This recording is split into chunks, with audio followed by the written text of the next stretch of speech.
Rain pinned itself to the city like a shiver you couldn't shake, thin silver needles stitching Midtown's midnight to its morning, and Langston Reeves, collar up against the cold, stepped out of a black car into the slick avenue where the canopy of the Orpheum Grand glowed in soft amber like a lantern set against the dark. He breathed in the scent of wet asphalt and street steam and old stone, and that undertone of bergamot and beeswax that always seemed to follow money down a marble hallway.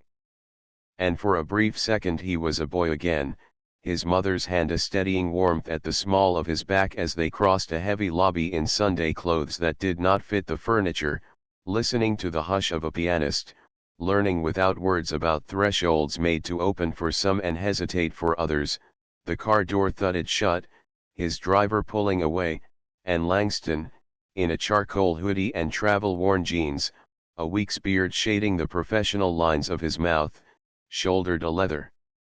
duffel, no logo visible, no ring of power on his finger, just a tired man who had left Los Angeles at dawn to reach New York by the last flight and test, quietly and without announcement, a property he owned from far above the ground. It was a ritual he kept as stubbornly as his faith in work for all the reports and dashboards and audits. The truth of a place was found in the look a doorman gave you when you arrived without a suit, or the choices a concierge made when you didn't quite look like the master of anyone's universe. And the Orpheum, an Art Deco jewel revived in brass and velvet and confident lines, had been a prize he'd fought for through months of hard talk and colder spreadsheets, a crown on the skyline of operations that his team loved because it was beautiful and he loved because it was difficult. And when the revolving door breathed him into the lobby, the warmth of the air lifted the hair on his forearms and he smiled at the waltz of it, the hush, the gleam, the rain. Shimmering as it slid down glass, the smile hovered for a heartbeat and then began to fall as the first look found him from behind the front desk, a pause that wasn't hospitality but assessment, a scanning that measured him against whatever script had been hammered into muscle memory, and the script, tonight, had different words for him, because the doorman's hand didn't move to relieve him of his bag, and the concierge's eyes dropped to the way his shoes were practical, and a younger clerk at the desk leaned, chin jutting, to whisper to the one with the slim tie, who straightened as if to confront a mistake before it became a problem. Langston slowed his step to give them time to reset, as if he could will them to recall the training he had paid to design, to remember that service was not a mirror but a light. Yet the braided rope of instinct pulled taut the other way, and by the time he offered a polite nod toward the registration stand, the clerk was already lifting an open palm like a wicket and saying, "Guests only, sir, restrooms are in the bodega next door," voice pitched at that impersonal level that pretends not to be personal. And Langston, refusing the fire gathering at the base of his spine, kept his tone mild as he replied, "I'm checking in," and placed his phone on the marble, the white confirmation screen blooming with his name and the reservation number. The clerk didn't look. Instead, he glanced past Langston to the security podium where a tall guard with forearms like rolled rugs watched over everything that could be moved and some things that couldn't, and Langston felt the moment tilt the way a picture frame slips on a wall a second before it falls, that sickening pivot from we to you, and he fought the old urge to explain himself, to produce an identity that was bigger than the one his skin announced, but he had promised himself he would not carry his resume on a chain around his neck like a passport, and so he merely said, "Your name, please," and the clerk's lip tweaked as if names were only for people with standing. "We're full," the clerk said tightly, and the lie was transparent and stupid because the Orpheum never turned away a confirmed guest. And while Langston could have produced the corporate rate code and the internal extension and the call history with the general manager, he didn't move, because he could feel the narrative hardening like sugar into glass, the way the guard was already circling, the way a blonde guest in a white scarf drifted to the side to watch, curious and pleased in that way people are when the world affirms the rules they already believe in, and the second clerk, a woman with anxious eyes, opened her mouth and then closed it, and in the reflection of the bell jar covering a stack of lobby macarons, Langston watched his own face soften rather than steel, because if he sharpened he would cut someone, and he refused to bleed in this space. The guard came up on his right, flanking him. Carrying authority as a shield he'd been given, not as a trust he'd earned, and said, "You'll need to step outside, sir," in a tone transferring the problem to the sidewalk, and Langston, careful not to touch anyone, asked again, "Please look at the reservation," and that's when the clerk finally touched the phone like it might have fingerprints he could wipe away and glanced from the screen to Langston's face and then back down and said, slowly, like unspelling a word, "We've had trouble with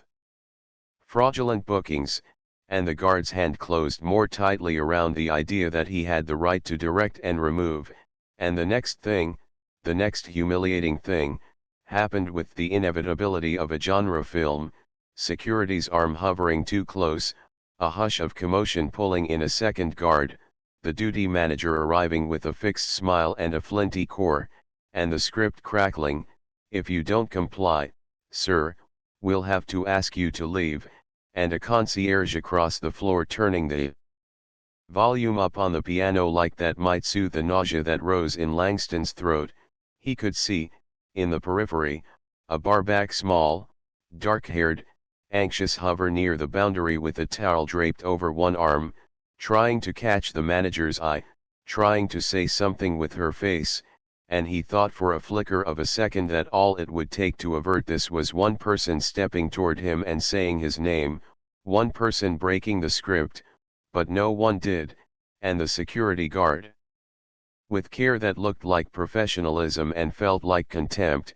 placed a hand near Langston's elbow and pressed him toward the revolving door, and the city took him back, rain meeting skin again, the canopy sighing overhead, the deep breath of a building that had expelled what it decided didn't belong. For a heartbeat, time was both syrup slow and blade sharp,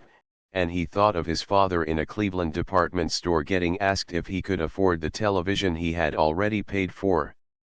and of how his father's face had become a mask of good humor instead of a mirror for rage, and of how, when they got home, his father had said, "You carry yourself, son, they don't carry you," and he had decided to build a life where no one would help him across thresholds he owned, and yet here he was, outside, rain cold now under the warm wrist of his watch, 11:03 glowing blue through water, and there was a hollow where the core should be, a quiet that spread through him like winter over a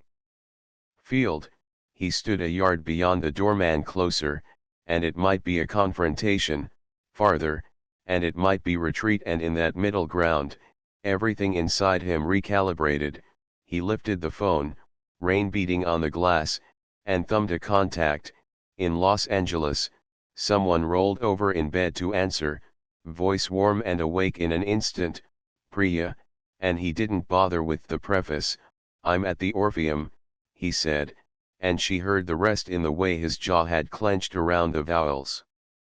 "Security escorted you out," she finished, fury thin and tensile beneath each word, and he exhaled, "Yes," and then they were two stones in a stream, the water of their training and processes dividing around them and rejoining as clarity. "I'll have Marisol and Ao on a three-way in 60 seconds, Priya said, already tapping. "Asset protection will be at the front doors in 12 minutes, I'm 5 blocks out, do you want to wait or walk?" And he tilted his head slightly to let the rain soak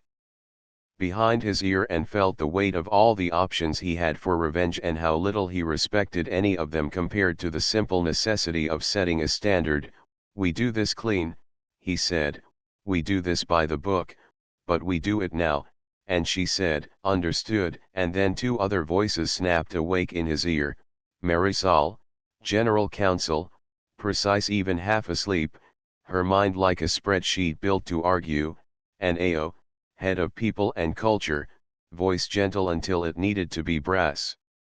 Langston's eyes shifted to the bar back inside the window. She was trying, again, to catch someone's attention, her mouth forming a question, her hand hovering near an umbrella stand, torn between sense and conscience, and he made a small note in his mind, as if jotting it on a whiteboard, the shape of her courage, the angle of her shoulders. Cars moved like sequins down the avenue, tires hissing, a couple swept by under a shared umbrella, close and careless, and in the glass of the revolving door Langston watched the second guard lean in toward the clerk and say something, eyes glittering with a small victory. "I'll need names," Langston said into the phone, voice low and unhurried. "Pull the time sheets from tonight's shift, copy me on the training module sign-offs, ask asset management to transmit the lobby feeds to my secure line, get Lionel on the line if he's awake. If he's not, don't wake him, he'll see it on his email when we're done." And AO said, "You want suspension or termination?" And the rain seemed to sharpen as his answer formed, "This is a no-tolerance infraction. If they put hands on a guest, it's termination. If they denied service based on appearance, it's termination. If a manager condoned it, it's termination. Write it and file it, cite the code." And Marisol added, "We'll need to be careful with the language, document precisely, record the statements." And he said, "We're at a hotel that teaches its employees to measure tone and eye contact. I want it done in a way that is fairer than what I was just given,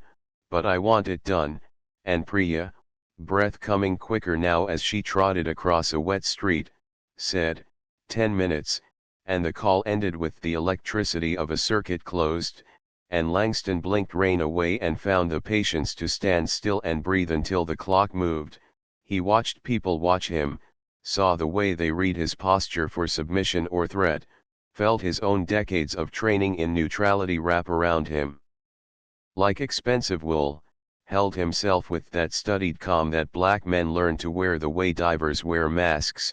defended without appearing so. The bar back he could make out her name now on a brass tag through the glass. Nina edged toward the door and then checked herself as the duty manager cut across her path to take a call, eyes tight, mouth drawn in a line of dignity he did not deserve. The minutes thickened. At 11:17, a small convoy slid to the curb with whisper-quiet brakes, corporates. Shadow angels disembarking in raincoats and sensible shoes, a woman with neat bangs holding a folio like a blade Marisol and, behind her, AO with a scarf wound around his neck, and there, almost breathless, Priya, her umbrella tilting as she jogged, eyes immediately reading his face like data. The power here was not force but organization, not muscle but structure, and they smiled to one another without humor, because this could have been avoided, because it was not surprising, because it was still a shock, and because they had work to do. Uniformed asset protection officers outsourced, unarmed, present to ensure compliance with corporate order took up positions just outside the revolving doors, and Langston adjusted the strap of his bag and nodded once, precise, and they went in. The lobby had not changed in 20 minutes, but it felt different, like a stage when the playwright strides into the seats. Sound rushed back in the piano, the layered conversations, the hum, and then folded like paper as the air's attention shifted the moment the doorman realized who had returned and the concierge's posture tightened into apology. The guard of the forearms stepped forward, confusion tripping on anger, but hesitated when he saw the small wall of calm competence arriving behind Langston, and the duty manager's eyes flicked over the folio in Marisol's hands and the clipped name badge at AO's lapel that read AO Sunjari Chief People Officer, and the clerk who had lied about the full house swallowed visibly, throat working. "Good evening," Langston said, voice even, and the clock in him ticked to 11:23, and in the reflected sheen of the marble he saw for a second the boy he had been and the man he had made both in balance, and he let the breath go. "My name is Langston Reeves," he continued, as if beginning a good meeting. "I am the chairman of Reeves Meridian, which owns the Orpheum Grand," and the duty manager's face did a little collapse and reassembly, as if a hole had opened and closed inside him, and someone at the far end of the lobby actually swore softly in a different language, the music stumbling as the pianist's hands faltered. "We're going to correct a failure of our culture right now," Langston said, not raising his voice, not needing to. "Before we do, I want you to take a breath and remember, this is not about saving face, this is about whether we are who we say we are." And he turned, choosing where to stand, finding the place near the registration desk where the sidelines gave him everyone: the doorman, the desk clerks, security, the barback near the line keeping her eyes down. And then he glanced to Priya, and she nodded almost imperceptibly and moved, efficient and swift, to draw a subtle semicircle of quiet around them. Asking the pianist to pause, asking the guests to allow the staff a moment, the room's focus tightened. When Langston spoke again, the words were plain as windows: "At 11:03 p.m. this property denied me, a confirmed guest, service, and removed me from the premises, not because my name was not in your system, but because the story you told yourselves about who belongs here did not include a black man in a hoodie," he said, not dramatizing what didn't need dramatization. "I asked for names a moment ago, now I'm going to ask again, and you will answer me. We will document, we will make decisions, we will do it with courtesy and without cruelty, and then we will continue our work in the morning without this rot in the bones of our house." He felt the anger in the room reorient. Some staff bristled at the publicness, some staff relaxed as if finally someone had put language to a weather pattern they'd been soaked by for too long. And Ao was at his side now, iPad awake, stylus poised, the policy open to the page that spelled, in corporate legalese, what they had taught as a matter of heart: differential treatment at point of contact is a cardinal violation. The duty manager, whose brass tag said Cliff Dalton, tried a smile that had worked on people who needed the smile more than the truth. "Mr. Reeves, there's been an increase in passers-by who," and Marisol cut in gently but with an edge like a paper slice, "we have your training logs, Mr. Dalton, you signed the acknowledgement 2 weeks ago, the protocols are explicit and they were not followed." And Cliff's shoulders sagged, and then braced, and he nodded once, a tiny admission passing through him like current, and Ao said, not unkindly, "Thank you for your honesty. Your shift may end now. Please accompany asset protection to the HR office for your separation meeting. Your final check will be processed pursuant to policy. Your right to respond in writing is preserved." And the words hung there in the warm air, not revenge but consequence, and Cliff swallowed and looked at Langston, not pleading, but searching for some way to step back across the line he had willingly crossed, and there was none, and 2 asset protection officers materialized next to him with the unfussy professionalism of people who do this often and hate it, and he walked with them, face pale, the guard with forearms like rolled rugs his tag. J. Mallory took a quarter step forward as if to perform the old routine of indignation, and Langston met his eyes with the unblinking calm of a man who had no interest in your performance and said, "You touched me," and Mallory's mouth opened and closed, his memory flipping through the last 20 minutes like a Rolodex, landing on a frame where his hand hovered near an elbow, and Ao said, "Under policy, that's contact, you're being terminated for cause, Mr. Mallory, for violation of guest safety protocols and discriminatory conduct.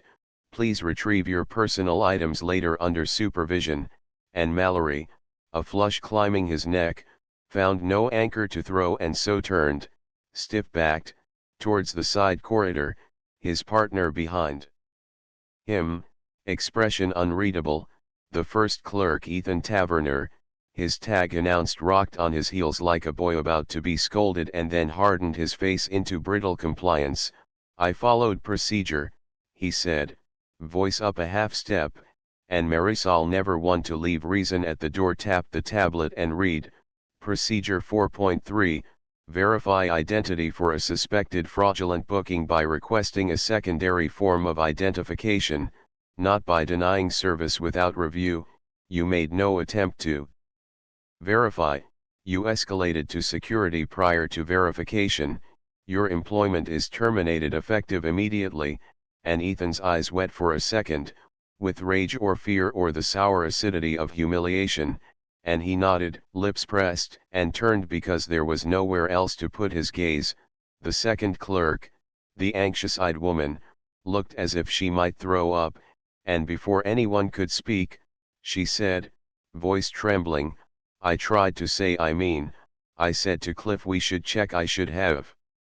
insisted, and Langston, who observed more than people liked, remembered the shape of her mouth opening and closing in quick alternation, remembered the flinch of conscience, and he said, what's your name? And she whispered, Anika, and he held her gaze. Anika, you didn't stand up, but you tried to. That matters. It is not enough, but it matters. You'll not be terminated, but you will be suspended without pay for 3 days and assigned to the next bias intervention training cohort. If you take the credentialing test and pass, you'll be considered for a promotion, because we need people in leadership who know how it feels to try and fail and try again. And she blinked twice and then, startled, nodded, tears now for a different reason, and he hoped she would turn them into something useful. The doorman Diego lifted his chin and said, Horse, I thought you were a guest. Sir, I thought, and Langston almost laughed, because that was the job, to think everyone was a guest. To make room for that, and he cut off the impulse with a small shake of the head, I know what you thought, Diego, and I saw you hesitate. You are not being terminated, you are being trained to interrupt your next hesitation with a welcome you actually feel. And Diego, who had the raw, exhausted eyes of a man with 2 jobs and a toddler at home, exhaled hard and nodded, gratitude chewing through his embarrassment. 20 minutes, Priya said softly at his shoulder, and he knew what she meant, that a bad habit had been formed over years and cut out in a third of an hour, but that wasn't the banner he wanted to carry in his chest, not triumph, not power exercised with a flourish. What he felt was fatigue and a kind of hard kindness, the sternness you apply to a wound you refuse to let rot. And he closed his eyes for a second to take the measure of his own breathing and opened them again to find Nina, the barback, on the other side of the invisible line, cheeks bright with the effort it took to speak when you weren't supposed to, eyes wide like a mammal caught close to a road, and he lifted his chin a fraction, a small permission, and she stepped forward, towel clenched tight in one hand like a flag someone had forgotten how to wave. She said, and faltered, and then found her footing. When they started pushing you, I told Mr. Dalton we should look up your name. He told me to mind the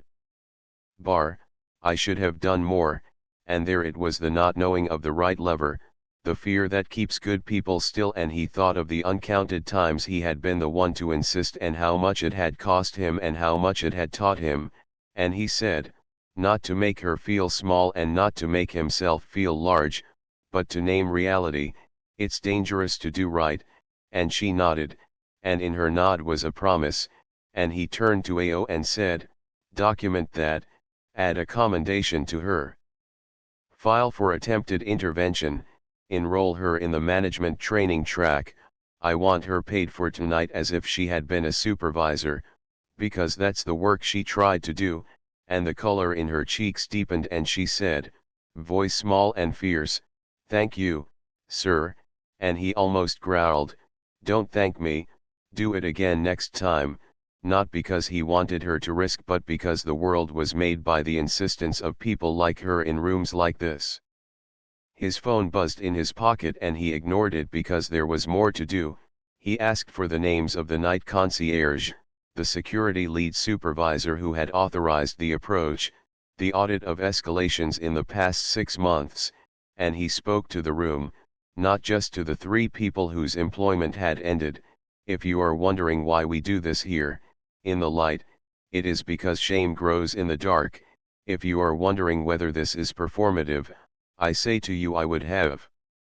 preferred a performance of our values 20 minutes ago. If you are feeling like this is too much for one bad moment, I say to you this was not one bad moment, it was a system of small concessions to fear and stereotype that found its perfect expression when you touched me and called it policy. And he felt the room's face tilt slightly toward him, most of them not liking the hard light but grateful for it like a surgeon's lamp,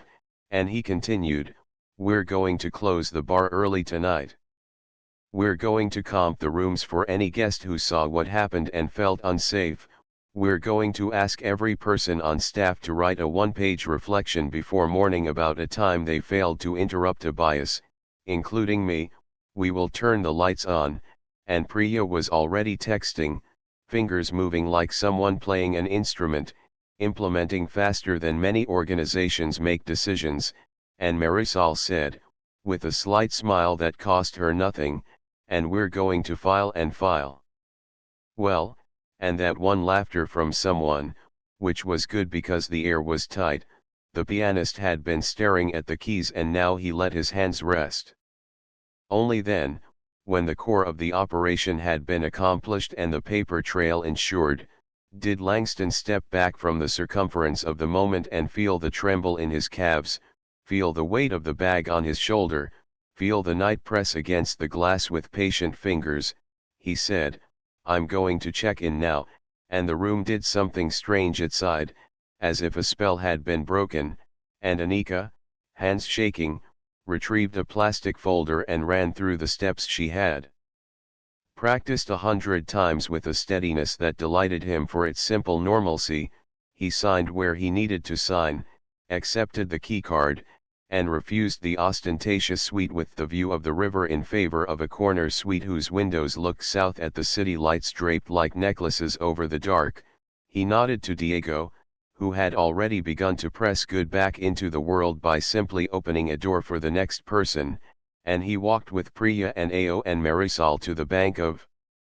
elevators, where the gold indicator lights moved with a stately patience that never understood the urgency of human feeling. Inside the elevator, as the doors closed on the lobby and the reflection of his own face in the bronze traced the fatigue around his eyes, he felt the bottom drop out of the adrenaline and he gripped the rail lightly, and he remembered his father sitting at the kitchen table after that day at the department store, silence hanging between them like a heavy coat, and how his father had finally said, "One day you'll own a store and you can throw them all out,"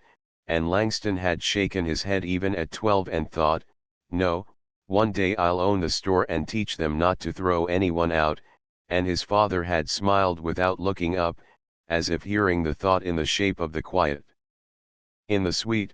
Priya poured him a glass of water with the ceremony of someone tending to an injured friend, and Ao sat on the edge of the sofa, flipping his iPad to the summary of terminations and the steps to come, compliance notifications, severance withheld for cause, unemployment contested if necessary, training protocols for all managers restarted, optional town hall scheduled for the breakfast hour. "It will make the blogs," Marisol said, matter of fact. "We'll own the narrative," Priya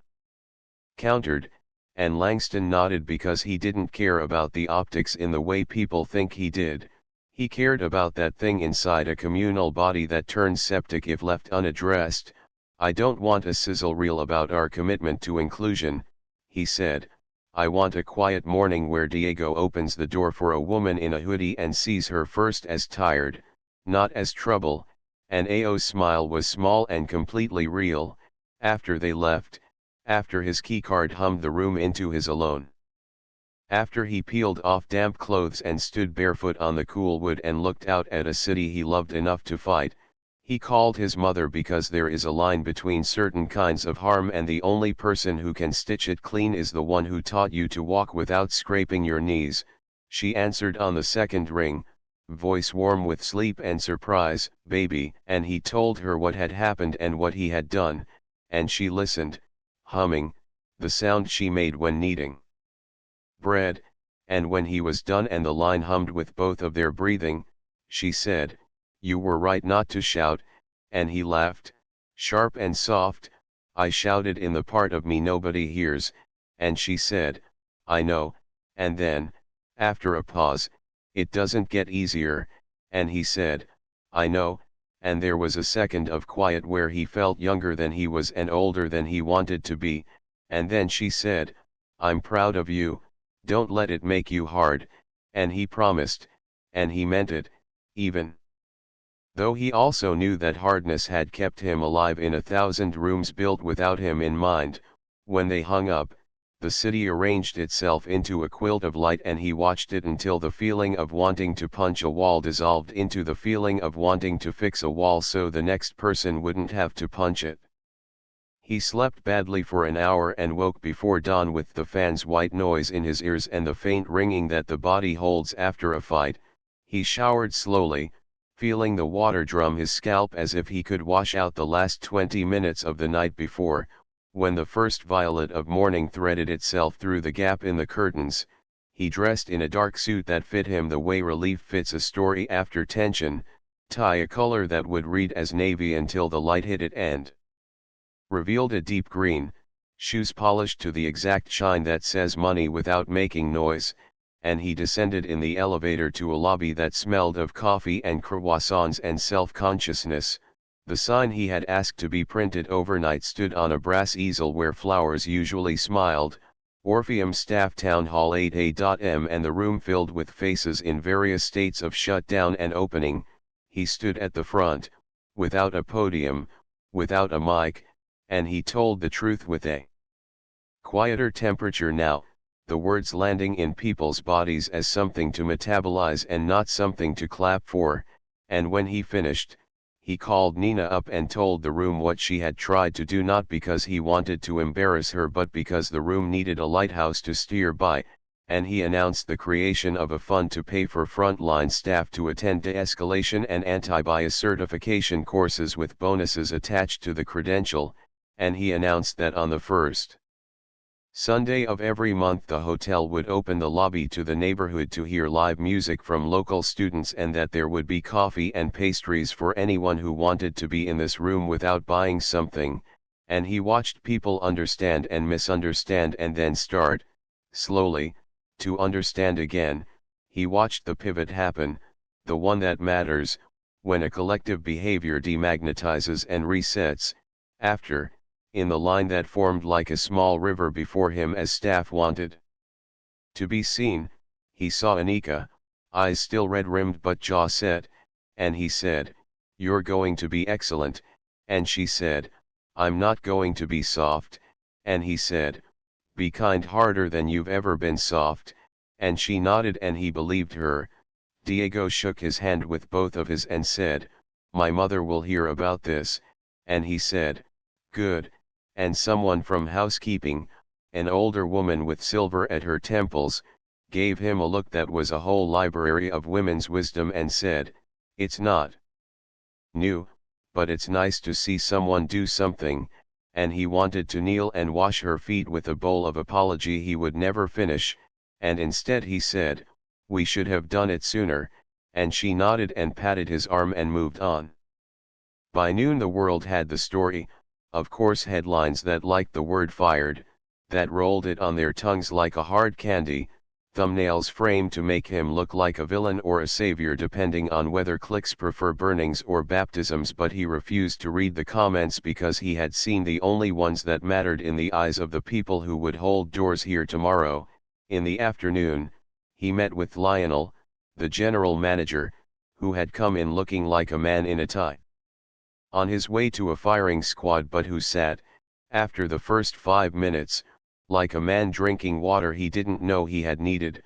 because even he, even the one in charge, had wanted a permission to stop performing a balancing act between corporate speak and what he knew to be true. They wrote a statement together that didn't use the phrase aligning with our values and did use the phrase we failed.